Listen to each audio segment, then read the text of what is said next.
Puluhan guru yang berasal dari seluruh SD dan SMP sekota Sukabumi mengikuti kegiatan bimbingan teknis penulisan karya ilmiah yang digelar oleh Dinas Pendidikan dan Kebudayaan Kota Sukabumi. Wali Kota Sukabumi Ahmad Fahmi menghadiri langsung acara yang diharapkan mampu meningkatkan kapasitas dan juga kualitas guru-guru tersebut. Dalam keterangannya, Wali Kota Sukabumi Ahmad Fahmi menyebutkan, dengan adanya kegiatan ini diharapkan mampu menghasilkan guru-guru yang berkualitas dan juga berdedikasi tinggi terhadap dunia pendidikan di Kota Sukabumi.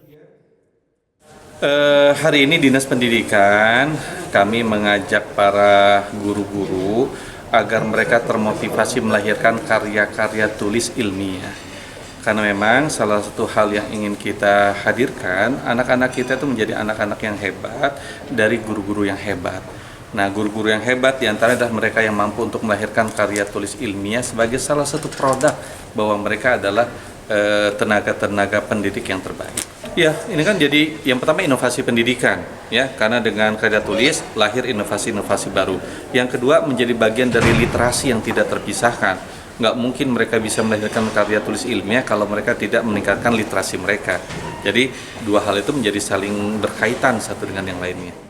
Sementara itu, Kepala Dinas Pendidikan dan Kebudayaan Kota Sukabumi Muhammad Hasan Asari menyebutkan, kegiatan ini merupakan suatu upaya untuk mendorong inovasi guru terhadap dunia pendidikan. Dirinya menyebutkan, pasca pandemi COVID-19 yang berlangsung kemarin, metode pembelajaran dalam dunia pendidikan harus terdapat inovasi.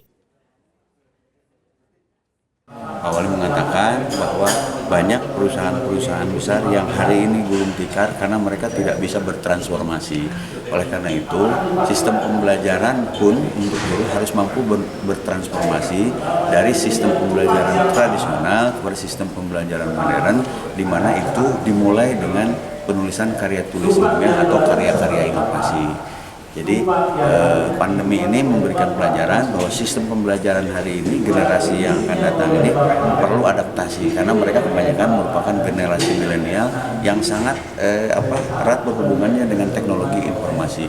Oleh karena itu diperlukan guru-guru yang dari waktu ke waktu beradaptasi, bertransformasi dengan teknologi yang dimanfaatkan itu sebagai alat untuk proses pembelajaran yang lebih bermakna. Peserta dari karya ini siapa aja, Pak? Para guru, kepala sekolah, pengawas dari seluruh jenjang yang setiap harinya memang bersentuhan langsung dengan pembelajaran. Dari Kota Sukabumi, Sofwan Julpikar melaporkan untuk Dinamika.